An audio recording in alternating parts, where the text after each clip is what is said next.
Have you seen, I'm sure you have, the clip of Xi Jinping and Vladimir Putin? I love this. I think this is incredible. Watch them meeting in China. China.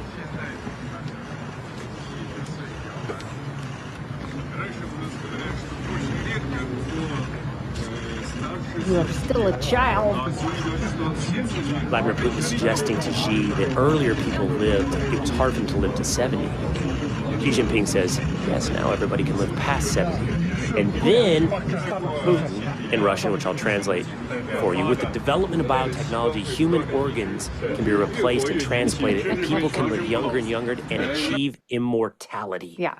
Okay. They're having a casual conversation, walking down a red carpet in a military parade with Vladimir Putin talking about organ transplants to achieve immortality. Yes. So the couple things here. This is how my friends and I talk when we discuss going to South Korea for beauty treatments, because we're like, I don't care what it is.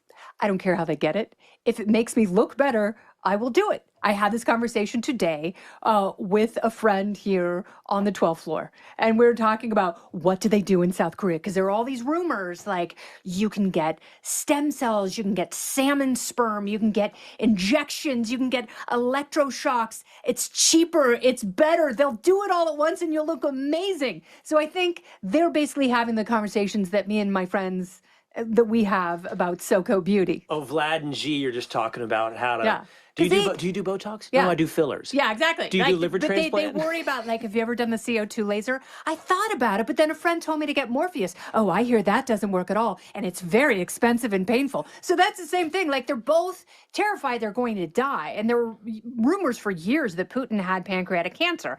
Well, if he really did, and he's still alive, he probably, if he had pancreatic cancer, he was surgically treated, maybe chemotherapy, and, you know, he has obviously overcome the malady.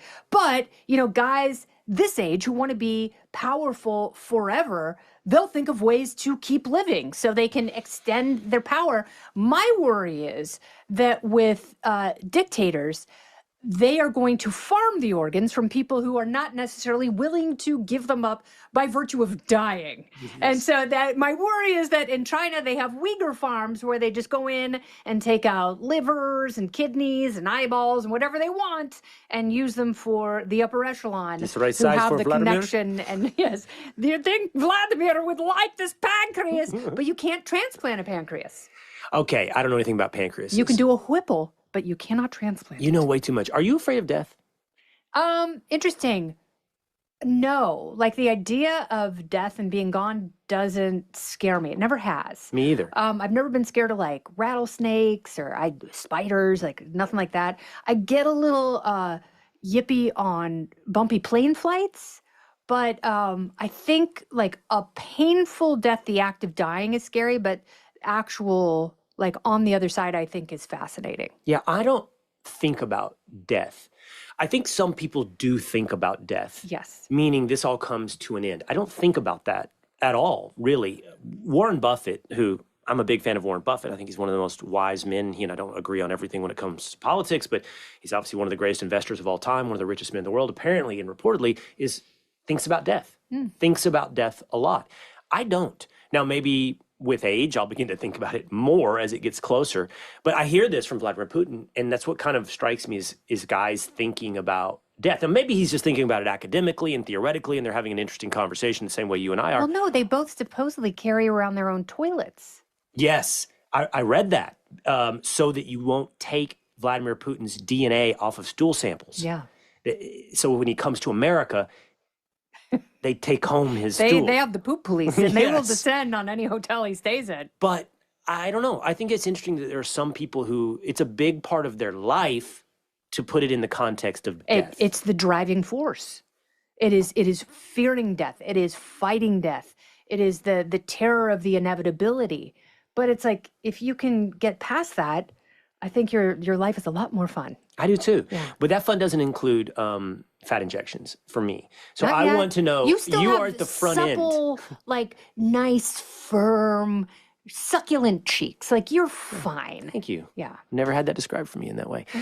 I yet find myself fascinated by all of it. It's Absolutely. on my Instagram feed, and I read about like what I don't know what he did, but there's something different about Tom Brady. And I'm fascinated by the things that everybody is doing. And here's my only question for you. If you are somebody who's open and honest about you are actually interested in like going to South Korea or doing all these different things, how do you feel about the idea of being a first adopter? Like you want to get the first iPhone, but I'm not sure you want to get the first fat injection. I don't want to get the first beauty thing. Yes. And I'm very confident that there are people who seek this stuff out more aggressively with greater urgency. And I ride their coattails. Yeah, let them be a guinea pig. Absolutely right. And then if someone looks great, I go, oh, that's cool. That's much more interesting than withering away. But what is your timeline? Like, you should let the guinea pig play out for a little bit. Like, well, see, that's the let's thing. see how it settles in 5 years. Yeah, but it keeps changing. Like, when I was 30, Botox was a thing. And I was like, oh, that's terrifying. People are going to poison themselves.